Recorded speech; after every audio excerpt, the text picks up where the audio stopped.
হ্যাঁ, বুঝতে পেরেছি।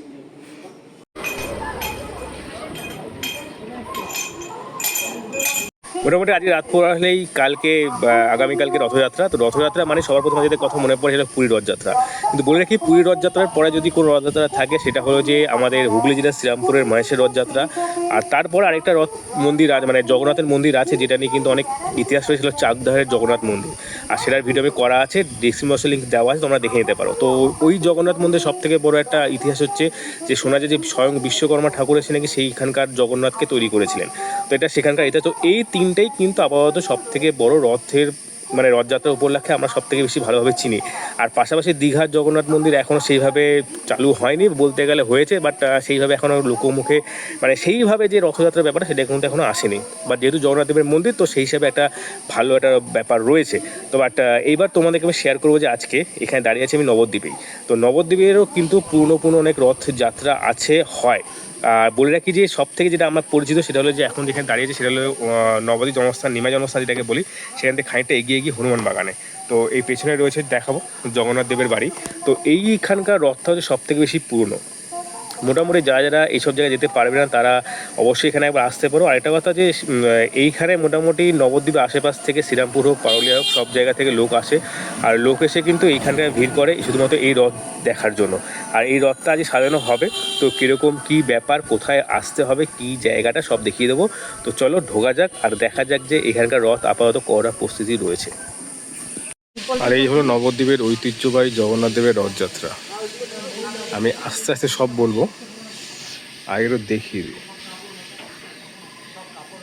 এটা সব থেকে পুরনো রথ, মানে নবদ্বীপে যেটা সব থেকে বড় রথ, যেটা থেকেই সবাই অপেক্ষা করে থাকে যে কখন এই রথ যাবে সবার মেন রাস্তা দিয়ে। আর এগুলো সেই মন্দির। আমি রথটাকে এখন দেখাবো, তার আগে বলে রাখি এইটা কিন্তু এইদিকে রয়েছে ষাটপুর মহাপ্রভু। ষাটপুর মহাপ্রভু থেকে আরও এগিয়ে আসতে হবে, এগিয়ে এসে ঠিক ডান দিকে পড়বে এই জগন্নাথ বাড়ি। তো চলো একটু ভেতরে ঢোকা যাক। আর এইগুলো যে সব সেজে উঠছে, এগুলো সেজে উঠছে একমাত্র কিন্তু রথযাত্রা উপলক্ষে। আর এইগুলো সাজগোজ থাকবেই মোটামুটি উল্টো রথ অবধি। আর অ্যাকচুয়ালি এই জায়গাটাকে আমরা হনুমান বাগান নামে চিনতাম ছোটোবেলায়, এখন অনেক ফাঁকা হয়ে গেছে। এর আগে এর থেকেও ঘন জঙ্গল ছিল। এই রথটা এখান থেকে আজকে বিকেলের মধ্যে সাজানো কমপ্লিট হবে। কালকে বুঝতেই পারছো ঠাকুর এখানে বসবে। আর এইখান থেকে এই রথ যাত্রা শুরু করবে। এইটা পুরোপুরি সোজা পোড়ামাতলা হয়ে কিছুটা যাওয়ার পর আবার ব্যাক করে নিমা জন্মস্থানের ওখানে দাঁড়িয়ে পড়বে। তো একটা কথা বলে রাখি, একমাত্র এটাই নবদ্বীপের সব থেকে বড় রথ, যেটাকে দেখার জন্য কিন্তু সবাই মুখিয়ে থাকে। এই এখন প্রস্তুতি চলছে।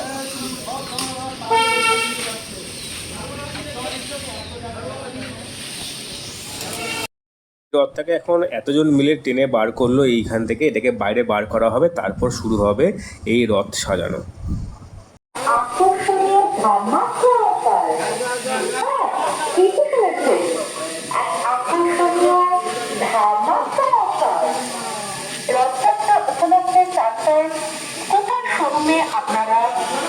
আবহাওয়া রথকে বাইরে বার করে সাজানোর জন্য বাইরে বের করা হচ্ছে।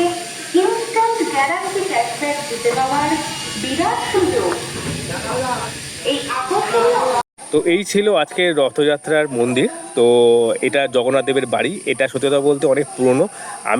আমার বয়স মোটামুটি 30 বছরের ওপরে। তো তখন থেকে এই রথটা কিন্তু আমরা সেই ছোটোবেলা থেকে দেখে আসছি, যে এই রথটার প্রতি কিন্তু সবার একটা মানে ভালোবাসা রয়েছে। আর সবাই কিন্তু একমাত্র এই রথ দেখার জন্য পুরোপুরি এই যে রোড দেখছো, মেন রোড, এটা পুরোপুরি চলে গেছে, মানে একদম এত স্ট্রেট দাঁড়ালে পুরোপুরি চলে যাবে পোড়ামাতলা ছাড়িয়ে মোটামুটি ব্রিজ অবধি।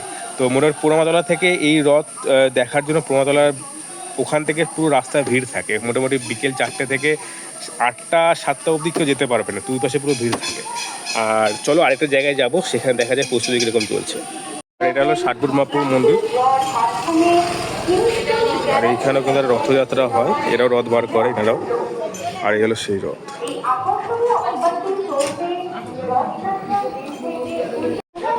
আর এইটা হলো নরহরি ধামের রথ,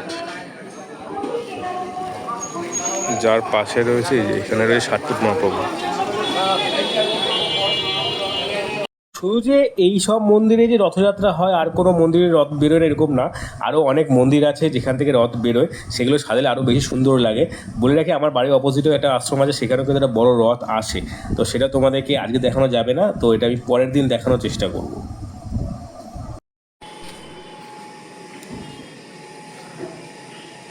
এইটা হলো অ্যাকচুয়ালি মণিপুর রাজবাড়ি।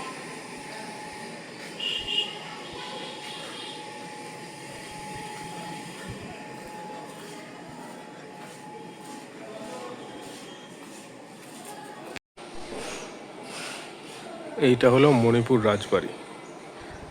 রথযাত্রা নিয়ে এরও একটা ইতিহাস আছে, সেটা আস্তে আস্তে তোমাকে বলি, তাহলে বুঝতে পারবে। কিছুদিন আগে সিন্ধু ভিশন একটা পেজ থেকে জানতে পারলাম যে নবদ্বীপের ইতিহাসে নাকি এই 1805 সাল থেকে জল করছে এই মণিপুর রাজবাড়ির রথযাত্রার ঐতিহ্য। রাজকুমারী বিম্বাবতী মঞ্জুরির উদ্যোগে নাকি এই রথযাত্রা শুরু হয়েছিল, তো সেটা আজও বহন করে চলেছে, কিন্তু এটা নিয়ে খুব একটা চর্চিত বিষয় নয় নবদ্বীপে। এই হলো অর্ধেক পার্টটা, এর ওপরে এই চূড়াটা বসবে।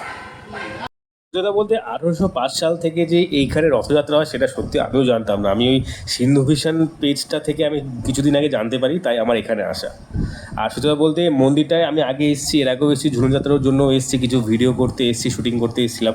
তো যাই হোক, তোমার দেখানোর জন্য কী ঝুলনযাত্রা হয়, বাট এইখানকার যে রথযাত্রাতে এত যে পুরনো সেটা আমি জানতাম না। এখানে লেখাটা দেখেও বুঝলাম যে অনেক বছরের পুরনো, কিন্তু সত্যি কথা বলতে সেই রকমভাবে এইটা এখনও যে কেন কারোর কাছে পৌঁছেনি আমি জানি না। তবে হ্যাঁ, আমরা ছোটোবেলা থেকে জেনে আসছি যে নিমা জন্মস্থান থেকে, যেটা আমি এর আগে প্রথমে দেখালাম, সেই রথযাত্রাটাই সব থেকে পুরনো।